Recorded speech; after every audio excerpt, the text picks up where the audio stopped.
Yes. Okay. Welcome, everybody. Thank you for attending tonight's meeting. Just a few things. First of all, our call to order. The first thing we're doing tonight, and it's the first time we've done it, is our land acknowledgement statement. We acknowledge that we are on the traditional land of the Anishinaabe people. We wish to recognize the long history of Indigenous people of Canada and show our respect to them today. We recognize their stewardship of the land. May we all live it with respect on this land and live in peace and friendship. That statement will be attached, will be used now during all official library board meetings and official library meetings as well. So I know you were all aware of that, and we approved that in a month and a half ago. So that will be part of our agenda from this point forward. Additions and approval of the agenda. We're on line number 2. Leanne sent me an email a few minutes ago, and she asked me to place an addition on there. Hopefully, Leanne will join us. Let's put it on at 7.2, just under correspondence. Hopefully, Leanne will be here at that point and can share that addition. So we're altering the agenda. So we need approval for the agenda tonight with the addition of 7.2, Leanne discussing a fundraiser. Matt's moving it. We need a seconder. I'll second it, Terry. Thank you, John. All in favor? I'm here now, Terrence. It's Leanne. Welcome, Leanne. Great to have you here with us tonight. Leanne, I placed your request to the change of the agenda at 7.2, so we will ask you to address it then, okay? Thank you. Welcome, everyone, again. I hope you have it. Sorry, I just moved my sheet. A declarations of a pecuniary interest. Is there anyone with any conflicts or wishes to withdraw from voting on any issues? That's good. Thank you. Approval of the meetings minutes from the previous meeting. Would you please take a moment? I know you've had an opportunity to look at the August 20th, 2021 minutes. Were there any additions or changes that we had to make to those minutes? If you see anything that you feel needs changing, please feel free to speak.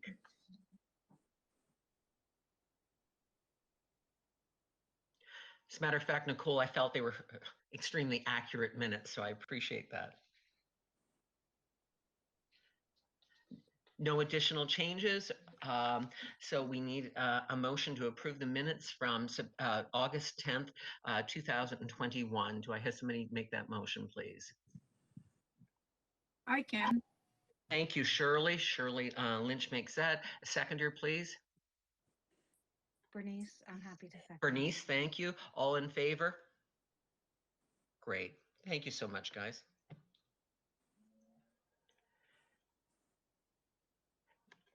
Business arising from the minutes. I did mention the last time, Leanne, that Jeff, we would invite him to the September meeting. We will be discussing some issues in regards to the building later on in the meeting. Jeff will not be here. Someone else will be present. So just to do a follow-up from what you asked me before. Correspondence. At this point, I'll turn it over to Ellen. Ellen, you have one piece of correspondence to share with us. Sure, thank you, Mr. Chair. So in this month's package, I've included a letter from our Library Service Center CEO. So at last meeting, we had discussed the delays in receiving some of our library materials. And this letter came shortly after that meeting, and I just wanted to share with all of you that it is being addressed, and we have seen an increase in each week when we receive our library materials. We are getting more and more every week. So I just wanted to share that piece with you guys. Any questions of Ellen? Thank you, Ellen. 7.2, Leanne, we'll turn it to you as a piece of correspondence that you wish to share in regards to fundraising.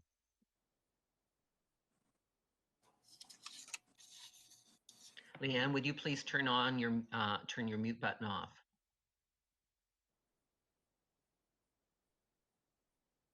Sure, thanks. My internet's a bit intermittent, so I'm hoping this will work. Thanks for the opportunity to add this to the agenda. You may know that I'm a part of this library board, but I'm also part of the United Way Community Committee. And this community committee is heavily involved with the United Way in terms of really bringing awareness about poverty and providing social assistance to those in need. And through that work, I've also been involved with Hope Links, which is providing meals and programming in the old Anglican church, which is across the road from the library. So um, part of being in the United Way Community Committee really involves doing some fundraising for the organization. So, through my business, which is called Simply Celebrate You, I offered to the United Way to present a fashion show this fall and asked for them to approve that. And I asked that any proceeds from ticket sales would be donated to the Library Hub project. So that went through a process of approvals and it was approved. So at this point, the event is now scheduled for Sunday, October the 17th.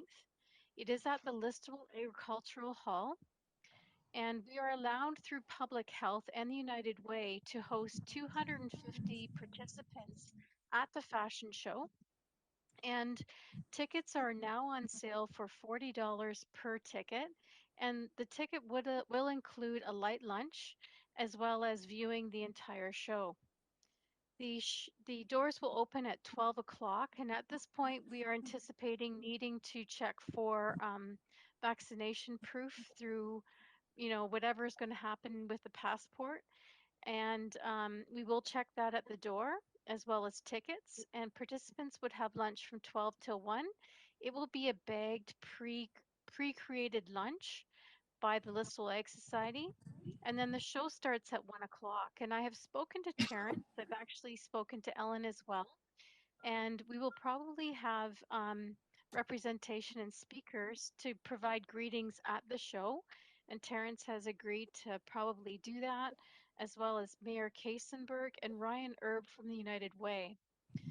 We are also hoping to have architectural drawings of the hub at the fashion show as well, so people can take a look at them and ask questions as well. And as part of the ticket price, not only do patrons get a light lunch, they get a $20 tax receipt as a donation to the United Way Hub project. The Hub project needs seed funding, even just to do the architectural work, to do you know, um, any kind of paperwork for that. And Ryan Erb feels that it will be helpful. So our goal is to raise about $5,000 at the minimum if we can sell all the tickets. And that would be great seed funding for this hub project.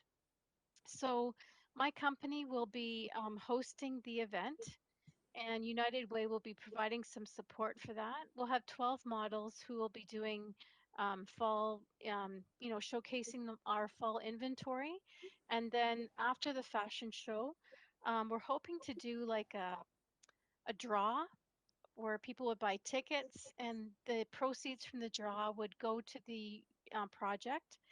And then after all of that, there will be opportunity for people to do some shopping if they wish. And then that will conclude the event. So I just thought I'd share this with you so that you're all aware. Terrence was aware of this. I had a conversation with him. And I certainly invite all of you to participate and to, reach out to me if you're interested in tickets. And if you're also interested in volunteering, let me know because we can also use assistance at the show. And yeah, I just wanted to share that with you. If there is any kind of discussion or vote about this, I will declare a conflict because my company does benefit from this event as well. But I definitely want to share this with you. And if, through Terrence, if there's any questions or anything, I'm happy to share that with you. So yeah, there will be some more advertising and promotional work happening, probably a little bit closer to the event. From my experience, we typically sell more tickets 2 to 3 weeks or closely 1 to 2 weeks before the event itself. So ticket sales have been a little slow, but I think it'll pick up as we get a bit closer. Yeah. Thank you, Thanks, Leanne. Terrence. Just before, I just want to go over it. This is on October 17th. It starts at 12 o'clock. It will be a light lunch, and the cost is $40, correct? That's correct. Does anyone have And any then questions of Leanne? Leanne, can you just pronounce your company's name again for me? I just missed that. sure, it's Simply Celebrate You.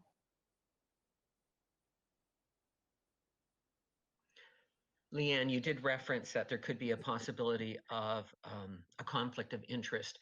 At this time, and other members of the board certainly can contribute to this, I don't see a need for a motion. I don't see it as a major conflict of interest. But if you would like that we place a motion that the library board supports the celebration, the fundraising opportunity on October 17th, we can.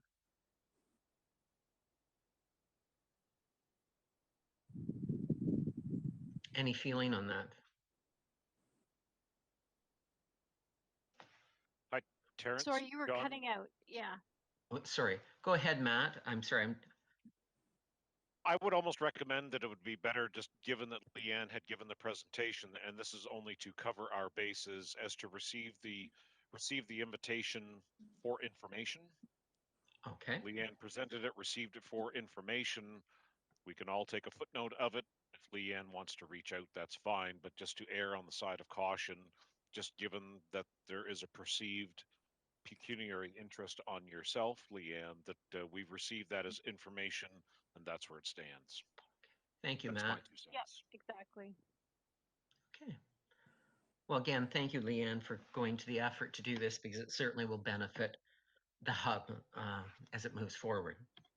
Our next piece of business is our Section 8, our financial reports. I know you've all had a chance to look at the accounts receivable for the month of July and August. Are there any questions you'd like to, are there any questions or concerns regarding any of the invoices? That was pages 8 to 12. Okay, if there's no questions, we need a motion to go forward with the accounts payable. Somebody would like to make that motion. I'll make the motion, Terry. Oh, Thank you, sorry, John. second it. Second it by, I can second it. thank you, Becky. Yep. All in favor? Thank you. At this point, I am going to turn it back to Ellen. Ellen will continue on with 8.2. So Ellen, I turn it back to you. Thank you. Through you, Mr. Chair, I just wanted the board to realize we're working through our budget process. We've been looking specifically early in our process about the computers. I know that was a point last year that created a little bit of consternation, so I wanted to give it some extra time. So here, what's being presented in our packages today are what we currently have active to meet the needs of our patrons. All in green, you'll see the active versus the inactive. So last year, the prices quoted from the municipality were based on 33 computers, and we're down to 21 computer use. And IT and I have had conversations about how to even reduce this a little bit further, but you can see there, we're looking at, without those extra reductions, at a cost of about $61,000 for our computer costs and our maintenance, versus I think it was about 96 last year for 2020 with that 33 computer complement. So we are looking at reducing this, and I just want to assure the board that this is known. This is where we stand now, and that 61 cost is still going to be tried to be taken down further with IT support. And we're lucky tonight too that Simon's here if there are any questions based on that. But that's for me based on that. I just wanted to present this information. Go ahead, Matt. Hello, thank you again. I'm just through the chair. I would just like to make mention, we had a very, very brief and casual conversation about this yesterday. I'm just wondering if there's a possibility to possibly reduce those even more, and it could be maybe at the next board meeting before budget comes out in November. Like maybe we could look at the possibility of swapping out some active computers that we currently have for actual devices like a tablet. A tablet, 600-700 bucks, and there's no zero licensing that goes along with it. Depending on the actual, do we actually map? This might be a question for Simon. To actual usage and what is being used? Like, I'm just wondering. I'm questioning whether it be a tower or a micro station or anything like that. Like, is the need there to really have an operating system license, to have all of the stuff that we would have Office 365 or anything like that? I'm just wondering if it's strictly internet surfing. Do we So, have statistics to show that? Because sacrificing and giving up a $3,000 computer is a lot different than replacing, for the sake of a conversation only, 3 or 4 computers with extra tablets for strictly internet searching and research to do that, of which could be hooked up with AirPrint or something like that if people needed to print something off the internet. Far more economical solution, in my opinion, when it's 3K a pop. Simon, can you help us with that? So we can't really tell whether it's being used for Word or for web usage. We just have the numbers through the Envisionware software of how many people use the computers per month. Okay, thank you. Thank you, Matt. Anyone else? Go ahead, Supplemental, John. if I might. Oh, Okay. go ahead, John. Sorry. Oh. I'll do my supplemental after John. Sorry. Okay, all right, thanks. Just a question of Ellen or anyone else that can answer it. If we decommission a number of computers, which I don't have a problem with, if they're not being used, can we get them back if there's a need? Is it easy to get them back, recommissioned, so to speak, if there is a proven increase in need? Alan, can you respond to Yeah. that, or Simon? Simon might be better, but yeah, we can. We definitely can bring more computers back, and I think we would maybe build in a little bit of a bubble to do that. To address to Matt, there are some computer statistics based on use in that branch services report. There are computer use statistics in there per month. Thank you. Matt, did you want to follow up? I was just going to say that it would be interesting to see those statistics. I will go through that report to find out what they happen to be. But also, given that I don't foresee it being an issue because you won't be bringing back 10 computers at a time. And I also think that the trend is going to bring your own device, BYOD, into the library services. They're looking for our Wi-Fi signal, of which totally encouraged, and I condone and recommend. That's great. But I would certainly think we can parse this list back even further and reduce our budget even more. If it's required again to the uses there that we need to do that, then we can schedule that accordingly. But I would like to possibly parse this list and pare it down significantly more than what it is when we look at if they're not being used, because I would certainly think there is a trend for bring your own device and utilizing the Wi-Fi that's existing into the branch, or yeah, into the branch. Thank you, Matt. Go ahead, John.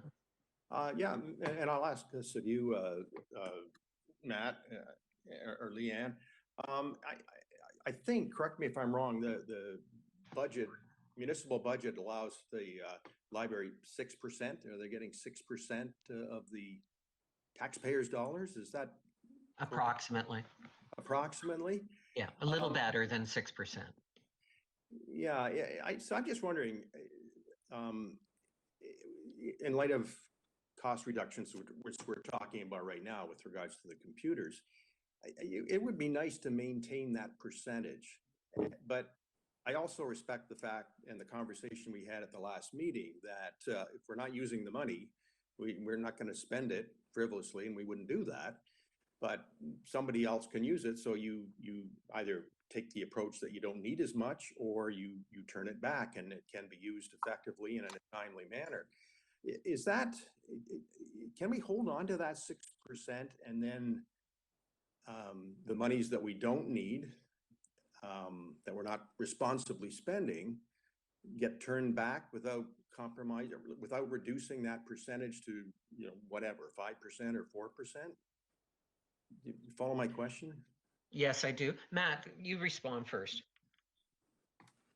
Yeah, and thank you through you, the chair. I totally understand what you're saying, John. We don't want to reduce that 6%. However, if we also look at our, and this is counselor hat here, Yeah. if we actually look at it, 6% that we have for budgeting for the current library that we have, even though we have a very good system, it's one of the highest per capita ratings of library in the province. That's not North Perth or whatever. That is the province. We spend a ton of money per capita on the library. I understand it, and it happens to be because of the situation that we're in that we have a three model system, a three branch system. That's why the per capita dollars are so high. Um, so if there needs to be an amendment to that, and depending on what further conversations come forward with library services and everything that's going to go forward, I will guarantee you that those numbers and those conversations could possibly rear themselves again in the future with how much money we're spending on services when all of a sudden there is other monies that need to be spent within the municipality, whether they're COVID related or not. I would say that some of that could be recouped. Case in point, computers that we happen to have here, that if we need a couple of extra computers because the usage is up and the case point is there would be a slight budget amendment that would need to be given to be put into the following year's budget in order to get those computers back. But to keep it at 6%, just for the sake of keeping it 6%, in good faith to all of the taxpayers of North Perth, and I know exactly what you're saying and I appreciate it, but I don't think we can keep it just because we would like to have it to be able to provide that service. The council of the North Perth will dictate how much money the library board gets to spend. Okay. The North Perth Council cannot tell the library board how to spend it, but the council, and Leanne can agree with me, but this is the way it is. They say you can spend it however you like because we have no control over the PLA. However, this is how much you're getting. Okay. And we have to be very, very cognizant of that fact and how we're being to the ratepayers, because we all know, and this is not getting an elevated conversation, but we all know that as important and integral as a library service is to all of the people who choose to use it, there's a lot of people who don't and just pay for it. So we need to keep that in point, especially when you have numbers that you're coming as being one of the highest in the province. That's a very, very expensive, and sometimes going back for more and more and more, or keeping it the same if you're reducing the budget can be a very difficult pill to swallow. So I'm just being honest with you, John. Yeah, no, that's fine. And I guess I'm just not concerned, but I didn't, that doesn't surprise me. But I guess I'm always cognizant of the need to be proportionately fair in terms of other services in the community. And I respect what you're saying. And maybe, and 6% maybe is overly generous, and maybe it should be reduced, based on other libraries. But as long as that proportion is maintained fairly, I guess, because everybody's fighting for money. The rec department certainly always is, and they have a big voice for sure. But yeah, that's just meandering here. I just would like to share with you, Ellen brought this to our attention as we begin the budgeting process, and it was an increase that we experienced last year when they changed the computer system over. So this is proportionally greater than what we had experienced in the past for our computer services. And I think it's important that she pointed out that we do have a lot of inactive computer technology sitting there. So it's one of those things that we've opened the door as we move into the budgeting process to review how should we be using our money most effectively, and where should we be using our money. So it's the first step in that budgeting process as we move forward. So it's basically information for the board to begin to consider as we move forward into the 2022 budget. How are we going to continue to manage our computer budget? Because it did increase significantly from a year ago when we were when our funding model for the computer technology was totally different than it is now. So that's just some background. Any other questions or concerns in regards to our computer costs at this time? Bernice here. Did you have anything to follow up with? I'm sorry, I apologize. John, did you want to say something? No, I think Becky did though. Becky, I Bernice can- apologize. Bernice can go first. It's okay, and then I'll go. Okay, Bernice? I understand and appreciate everything that has been said. I think the challenge for us is that the library board has always advocated that all the communities within North Perth should have adequate library services. When this went to council gave us direction that that there be facilities for those library services. So I think that is the challenge that we're encountering, is that our budget, I would assume, and correct me if I'm wrong, part of the reason why our budget is so high is that we have facilities as well as providing services.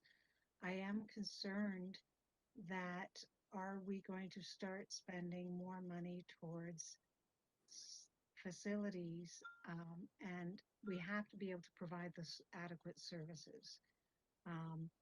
John, again, correct me if I'm wrong.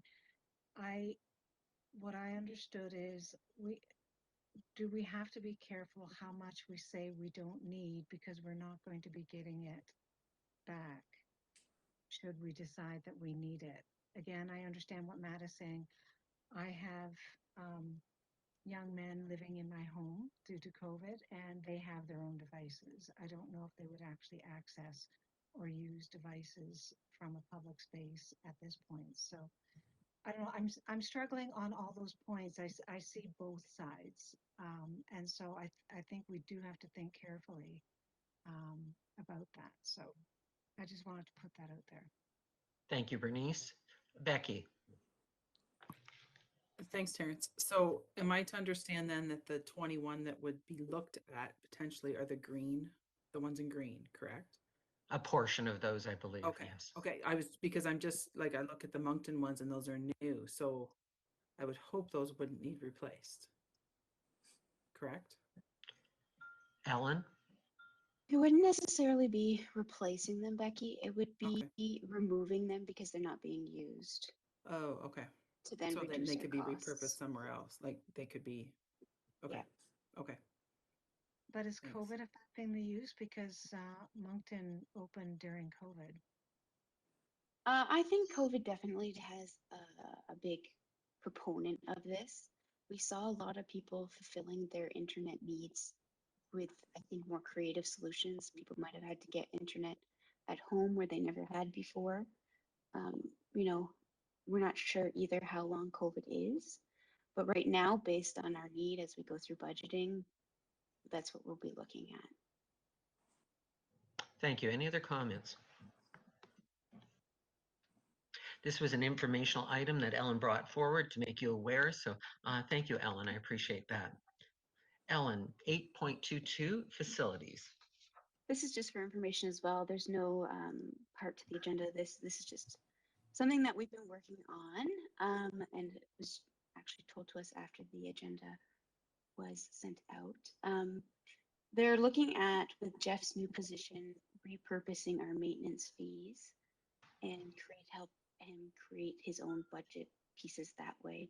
So instead of holding our own maintenance budget lines, the municipality would hold them in our stead, and we would be charging occupancy fee. It's similar to the IT budget, where it's costs we're already incurring. They're just going to be coming out of different budget lines. I just wanted to make the board aware that the budget will look different in terms of facilities as we present it for approval. Thank you. Any questions in regards to the restructuring of the budget in regards to the maintenance of buildings?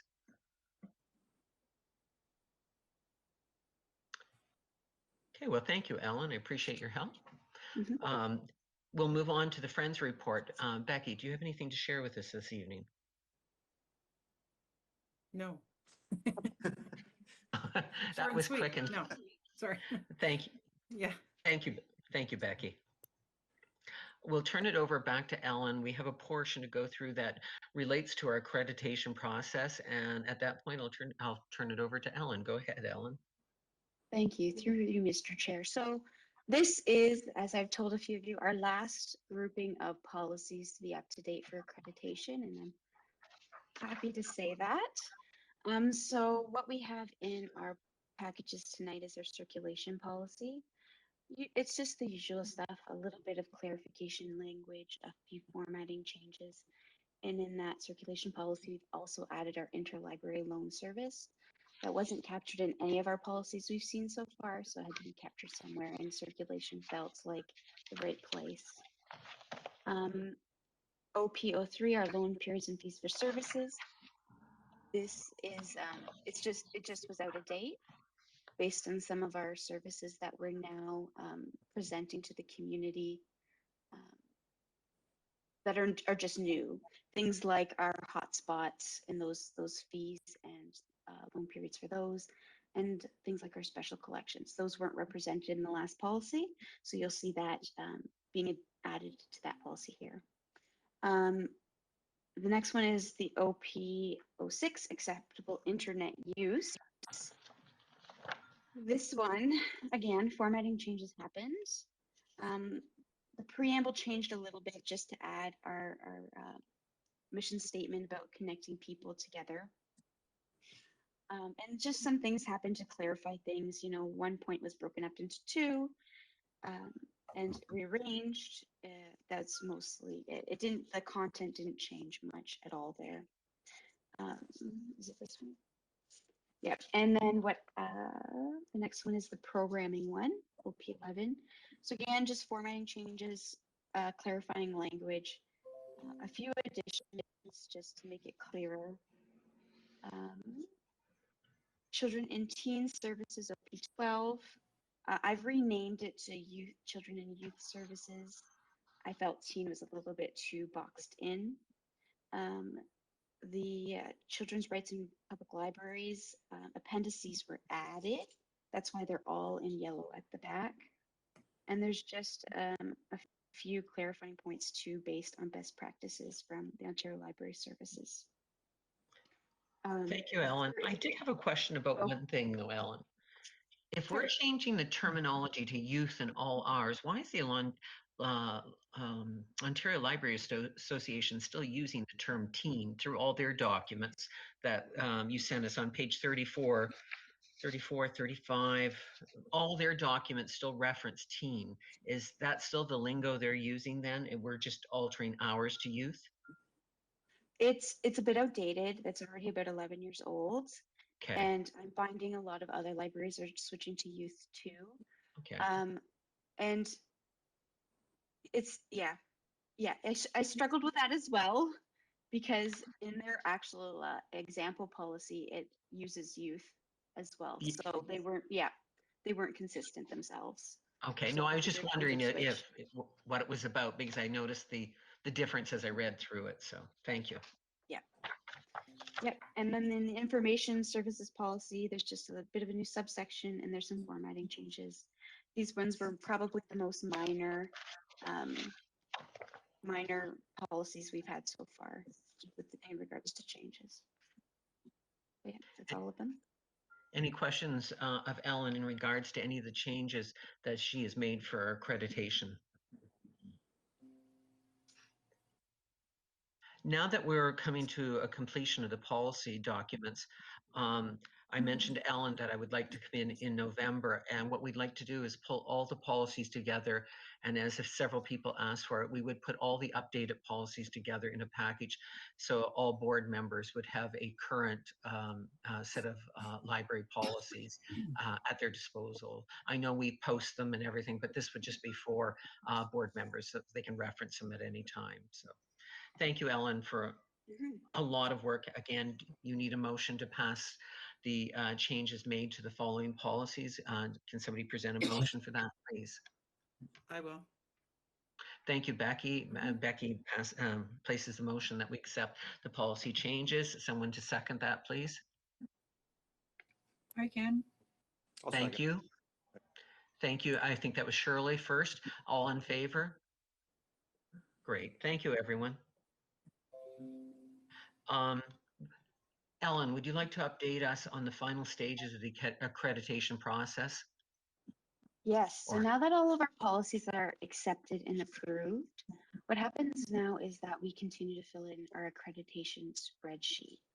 But what we also have done is actually booked our date for our site reviews of our 3 spaces. So part of the accreditation policy is that staff from the OLS and accreditation board actually view the spaces, and they make sure our signage is up to date and shelving and accessibility standards are being met. Right now, doing it virtually, so we've booked November 24th, which I think is a Wednesday, to do this virtual tour. So we still have till the end of the year to fill in the spreadsheet too, but my goal would be to have it complete when we have those tours. So I just wanted to update the board on where we are there, especially with the policies done. Thank you, Ellen. At that point on November 24th, do you need the presence of the board or members of the board to support you during that process? I chose a Wednesday because we don't have transit, so I might need some help to maybe have an iPad in one of the spaces, but right now we're planning on doing it with staff. Okay. If you feel you need anything in that November meeting, please let us know. Thank you. Moving on to our next portion of the business, our library updates, section 11. You want to do a COVID update with us, so I'll turn that back over to you, Ellen. Sure. So I'm presenting here today just a notice. So once in a while, the Ontario Library Service sends out notices, maybe an advocacy campaign or some information from the government. And this was their latest one that is already a bit out of date from today's information about the passport. But this information still holds true based on what our understanding so far is from today's announcement. The library doesn't fall into any of the criteria for needing a passport to enter our spaces. Even Moncton, which is in that arena space, we have that kind of the separate entrance. There's no ambiguity. People won't need a passport to enter our space, but they would if it fell into some of these categories to enter the arena spaces or the childcare spaces. So we're going ahead with that, and we will be printing the COVID confirmations at the library for free for a little bit, and we'll see how that goes. We've already done it a couple times today with that increasing need for it. We've met some new community members providing that service already today. But yeah, I just wanted to update the board on where we stood there. Our building is still open. There's no limitation on how much time people can spend, and our patrons have been very lovely to us in adhering to rules and keeping safe distances, as has our staff. Thank you, Ellen. Any questions of Ellen in regards to COVID update? Oh, thank you. Ellen, would you continue on with the branch updates, please? You bet. So the branch update is in your packages, and it just kind of outlines the month of August and where we ended up. One thing I'd just like to point out is that we did have participants read 132,045 minutes as they swam the Great Lakes this summer, which was a pretty fun project led by Ailish and some of our programming staff. And it just has that graphic there of what actually happened. So we had 85 start and we had 40 finish all 5 Great Lakes. And then on the next page is those statistics just of that computer use, if you're curious, and the traffic coming into the building. We saw some interesting trends that our checkouts were down a little bit, but our renewals were actually up across all 3 branches. So it's interesting to just take a look sometimes at these and see what flowed. You'll see too that we had some volunteer hours in Listowel, that the church group helped weed some of our gardens and do a little bit of dusting for us for that community service project, which we were grateful for because we did need some weeding done. It looks a lot better too. It does. And just one last thing, I know Sherry and I were planning on having a big celebration for Moncton at the 1-year anniversary of the build. But where COVID stands and where the passport stands, we're feeling that it's probably not in the best spirit to do and encourage people to gather that way. So what we're proposing instead is to defer it to the anniversary that's coming next year in June.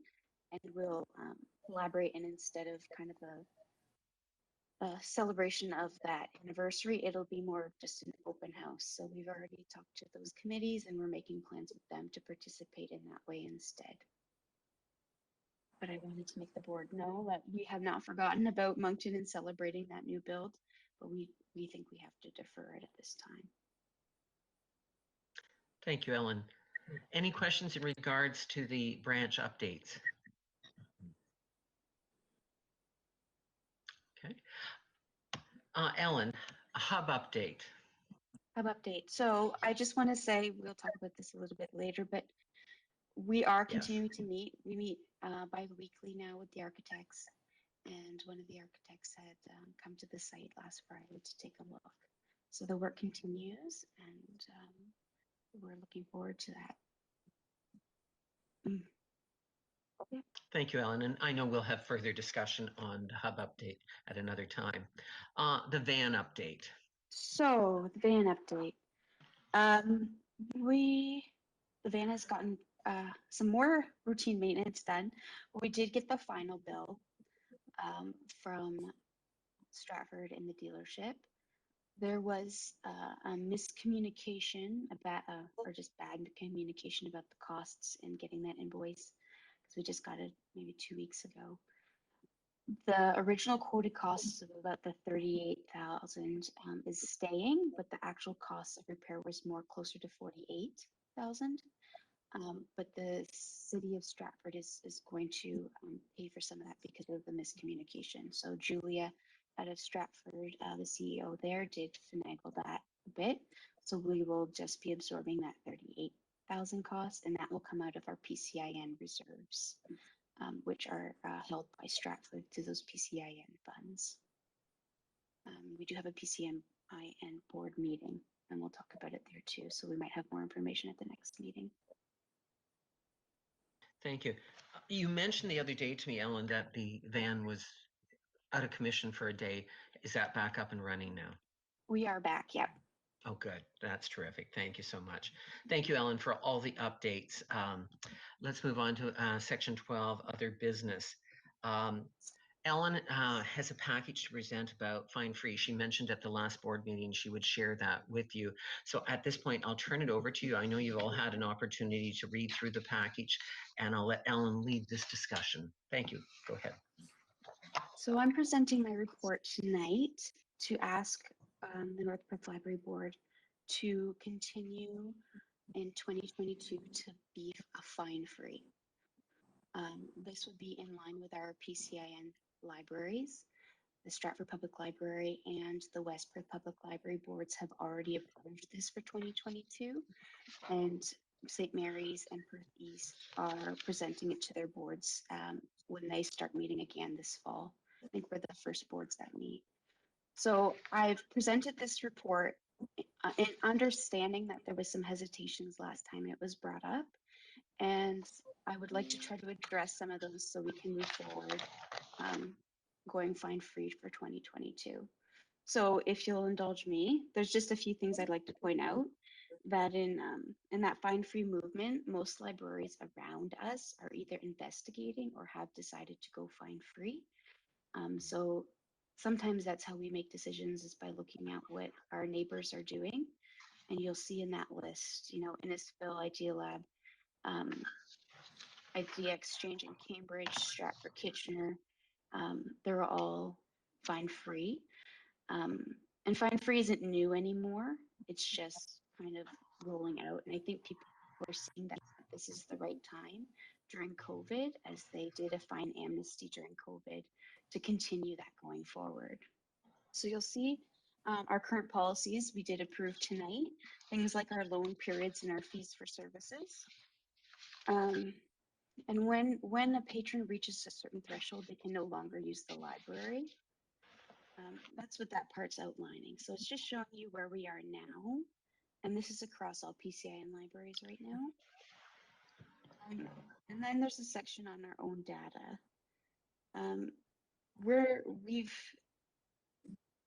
Our fines in the last 5 years have been decreasing even before COVID. And they're not big revenue generators. Oh, I think I sent you guys the wrong report.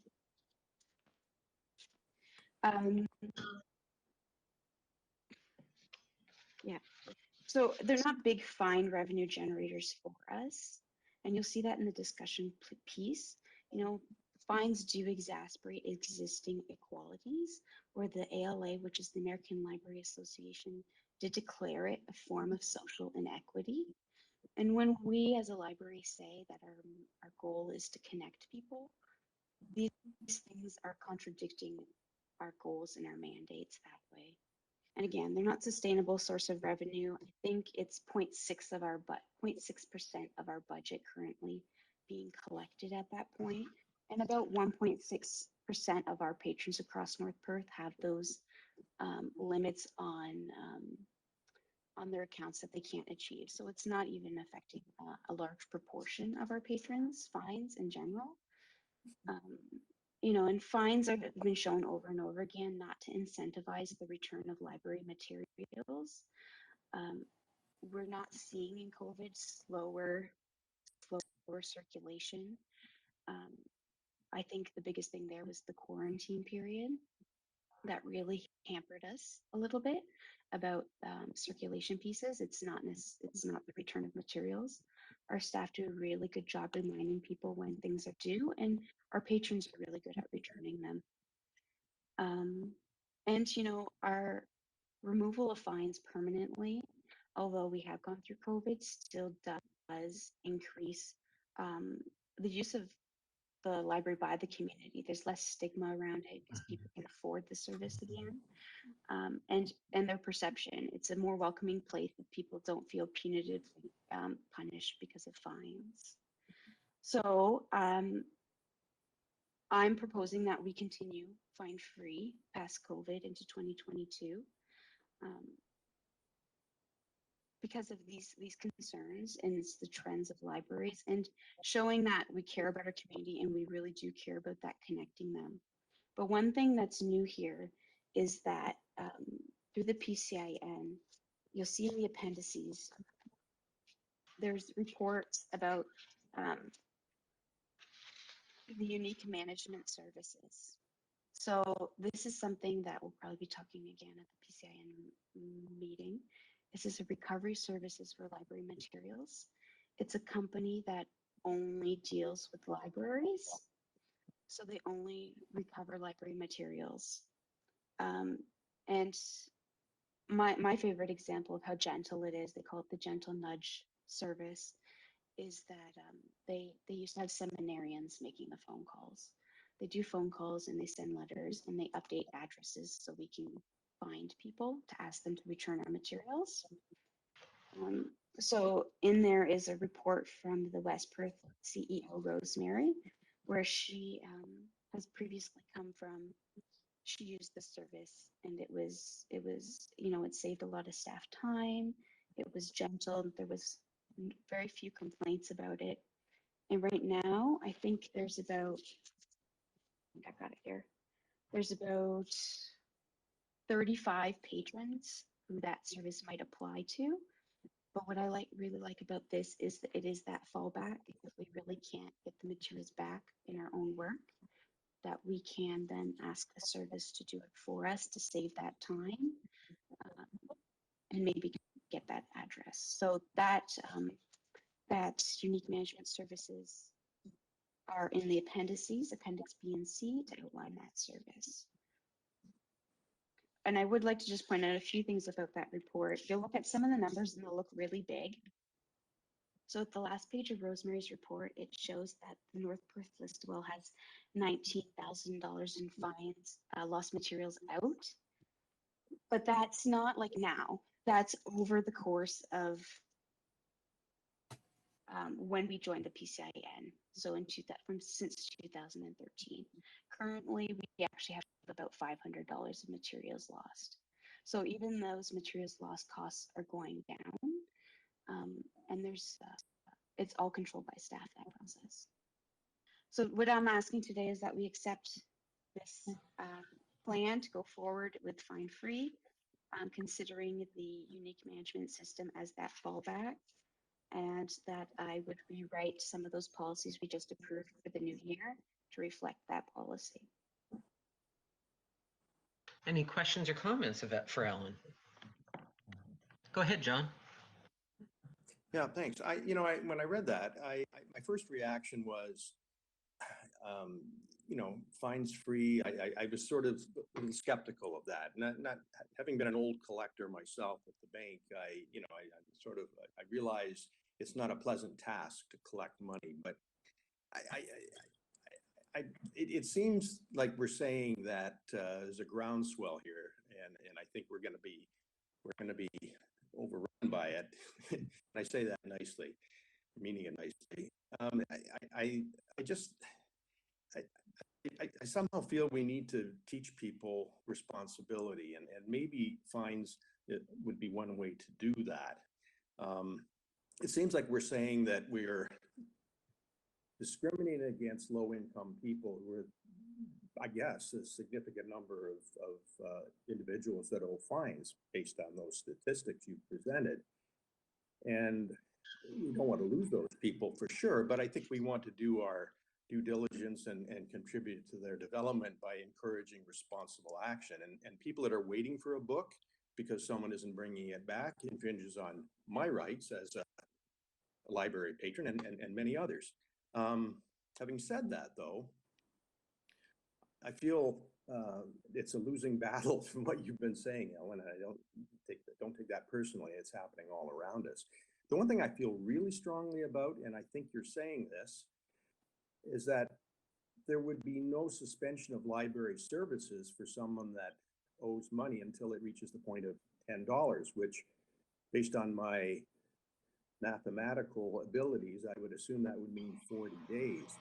And I would feel very strongly that for a book that is, or material that is outstanding, there should be no further services provided until those materials are returned, at the very least. And I could support this if that were in place, in my personal opinion. I don't think there should be any leeway in terms of, well, you can take more books out because you're under $10. I think it's a serious matter not to return a book. We'll overlook the fines, but at least show some respect and bring the book or the material back. And I think that's the least we should do. And that's all I have to say about that. Thank you, John. Anyone else? A year and a half ago. Oh, sorry. Go ahead, Matt. I have to agree, John, because first I looked at this and I'm just wondering about how much is the service for the UMS? Is there a cost for that? It's $200 to register and 12. I'm just trying to find it in the report again. I'm just scrolling through it on my other computer here. It's $200 to register and 12, I believe, $13 per account. And what they usually do with that $13 is actually added to what they collect from that individual. So it really is just that registration cost usually that costs anything. There's no cost incurred to us, is what Ellen is saying. Right, but on the other hand, I don't feel that $200 would be a PCIN. Sorry. Oh, sorry, Ellen. No, that's okay.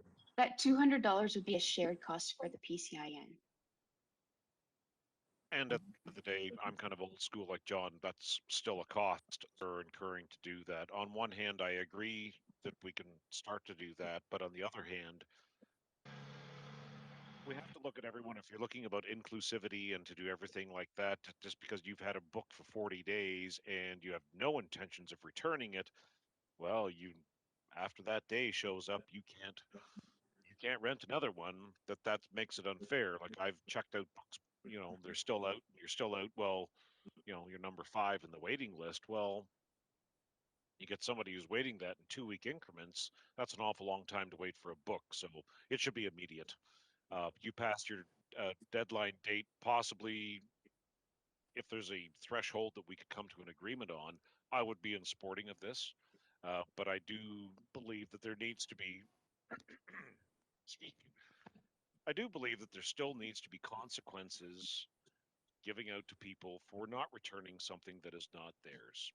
And I understand the whole sentiment to do that, but if we're doing it like this, even if it's something as inane as a library book, I don't mean that flippantly. However, well, there's no fine. There's no charge for you. It's it just I don't necessarily agree with that. That there needs to be some sort of retribution for not returning the book or the material or something that comes in.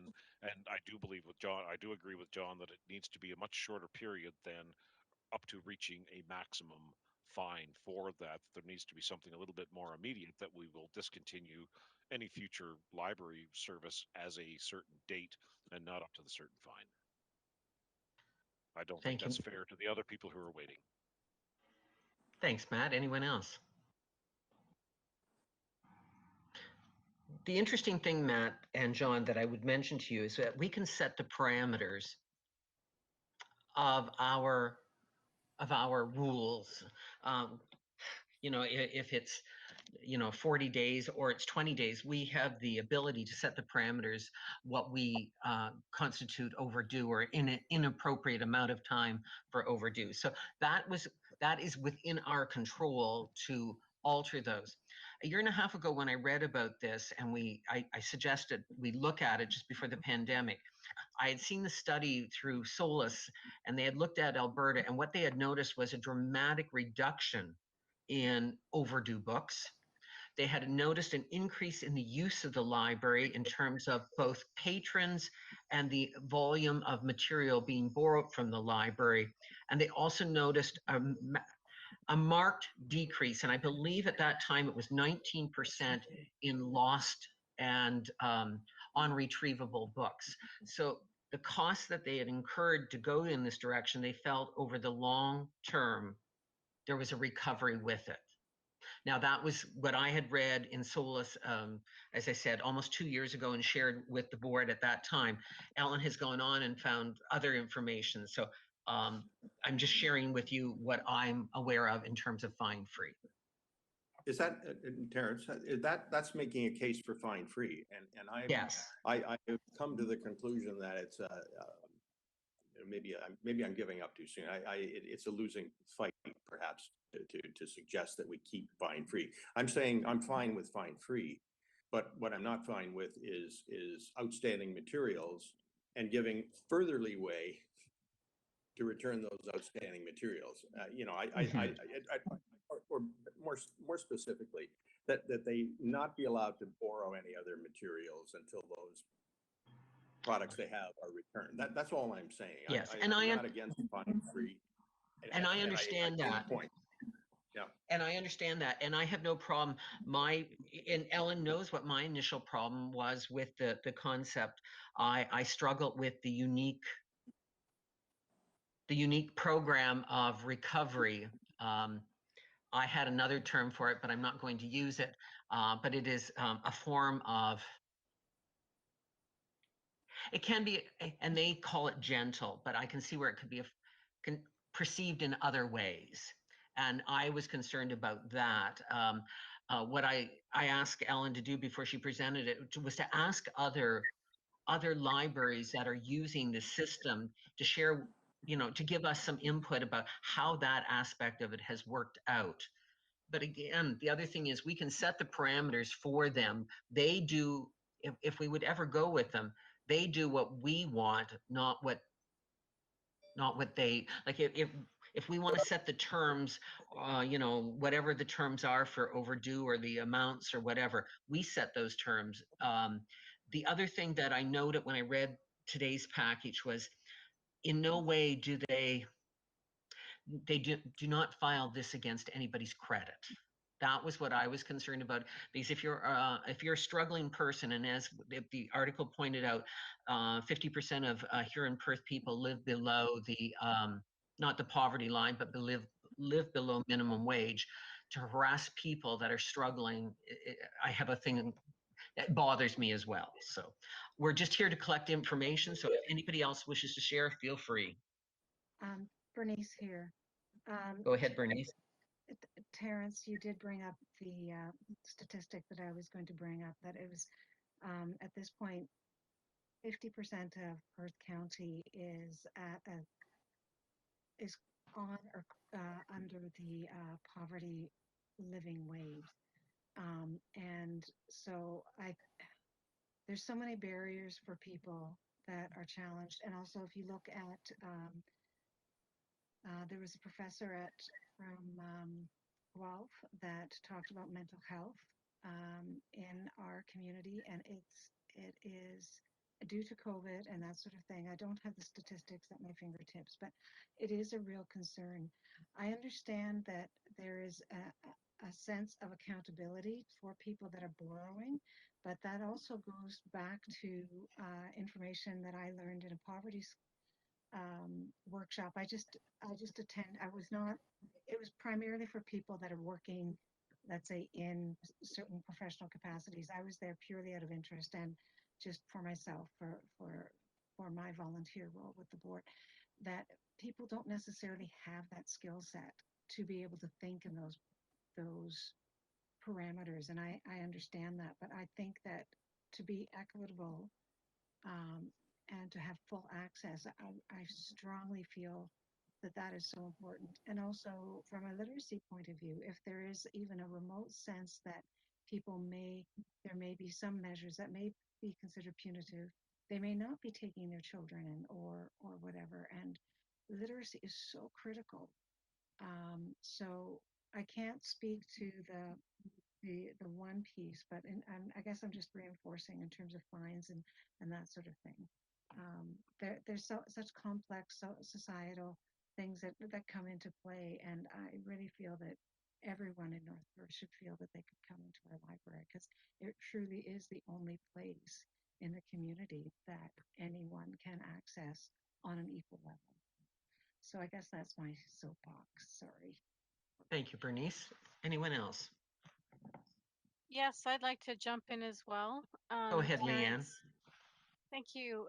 Just through you, I would just like to echo the sentiments expressed by Bernice. I'm well aware of the statistics of where the poverty line is here in North Perth, and unexpectedly, we have a high population of folks that aren't meeting that minimum wage in order to get above that poverty line. So I feel that I think in our area we would really benefit our community by providing this service where they can borrow books fine free.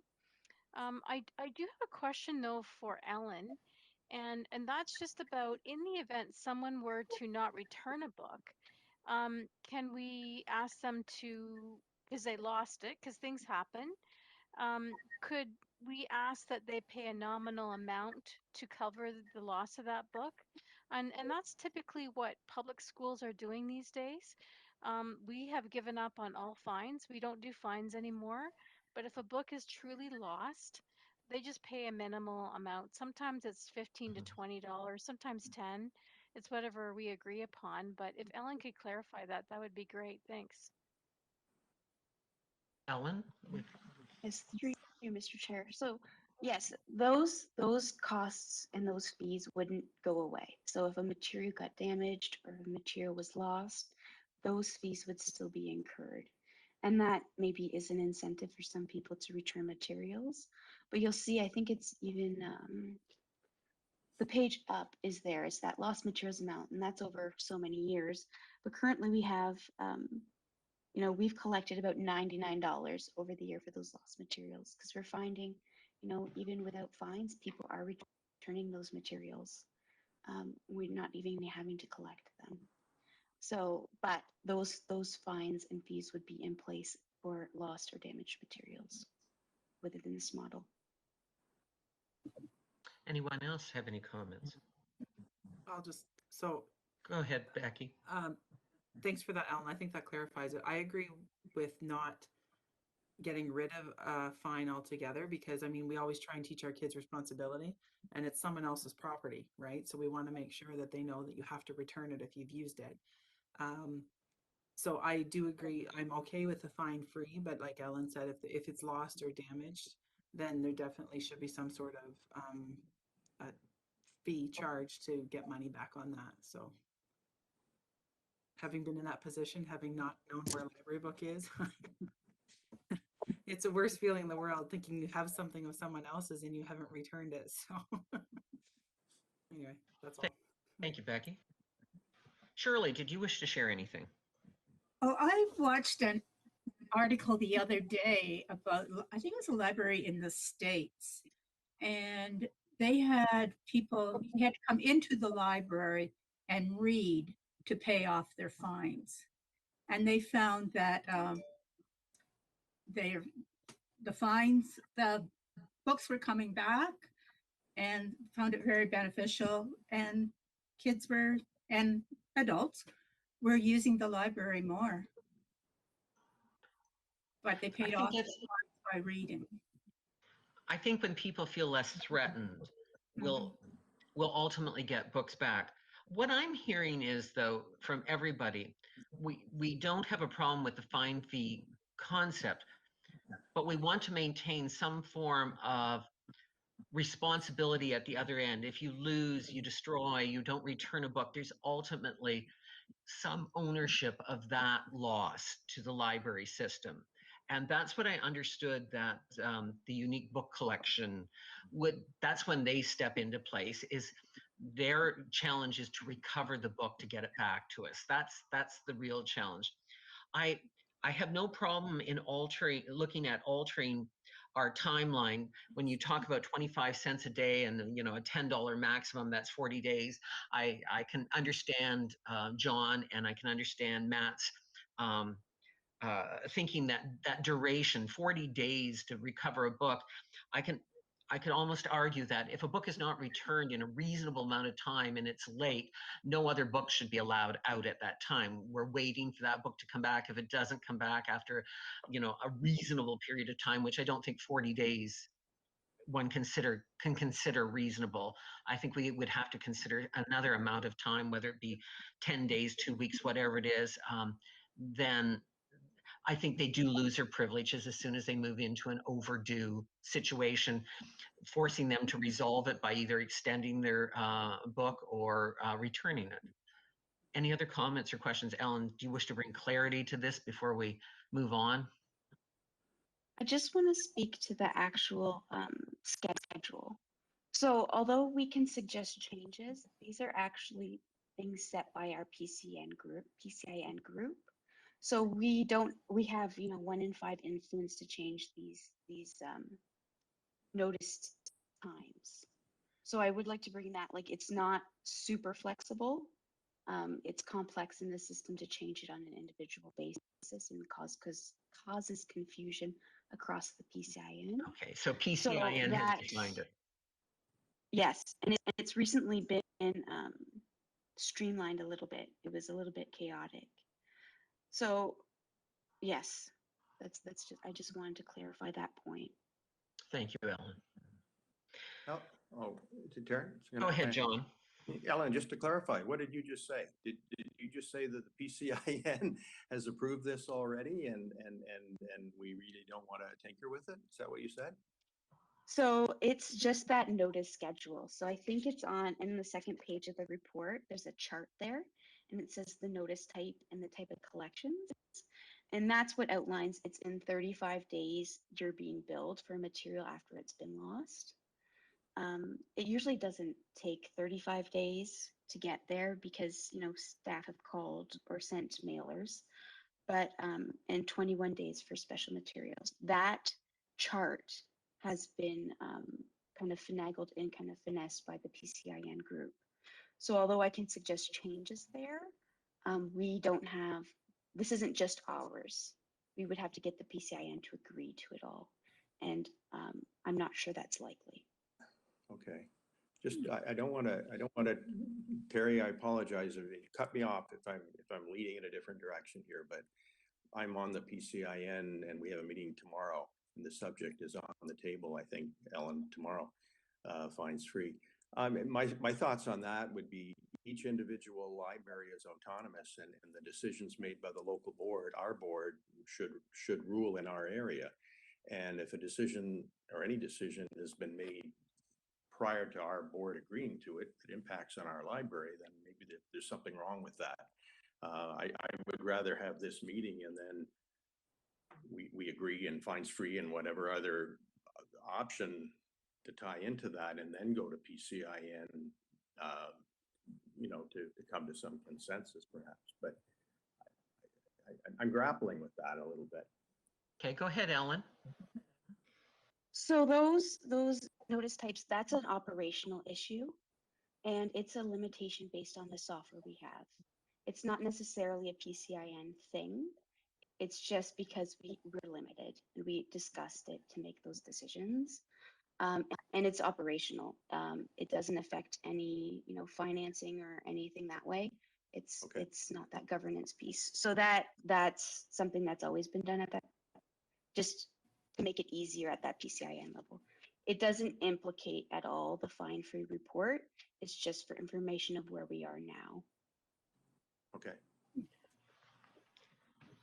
So what I'm hearing you say, if I bring this to some type of summary, we have the option of going fine-free with the support of the unique collection service based off the parameters that have been described to us in this report that are supported also by PCIN. Is that correct, Ellen? That's correct. And you're asking us tonight to present a motion to go forward with fine-free and the unique collection based off this report, correct? That's correct. Any comments before we go further from the board?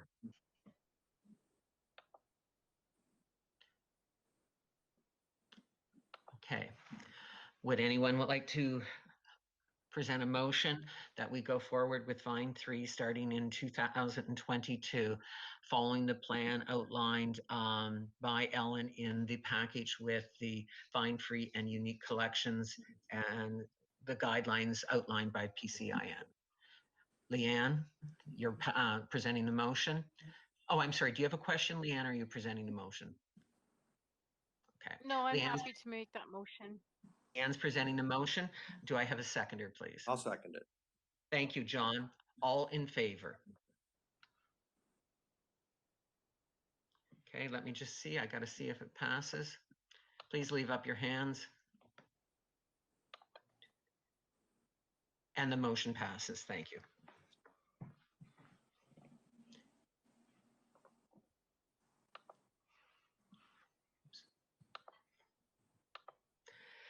That brings us to the conclusion of our other business. I just wanted to make one comment at this.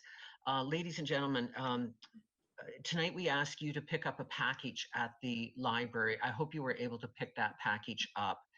You'll need it in the next few minutes. And so I know that has been the tradition in the past. If there's been a package that's been picked up at the library to save on postage, we felt that was the most economical way and the most expedient way to get that information to you.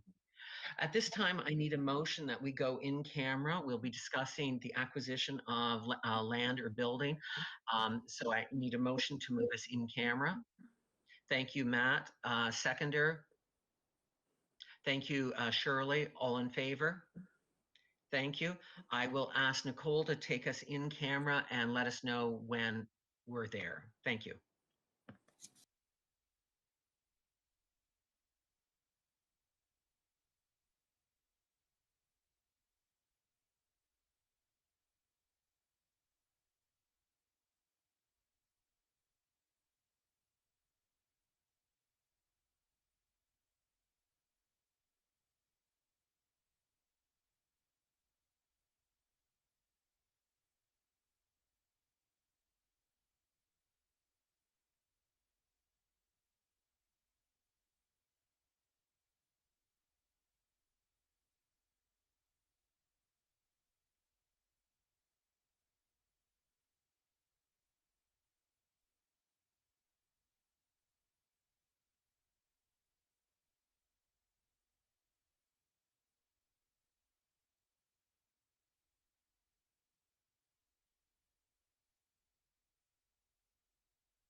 Are we out, Nicole?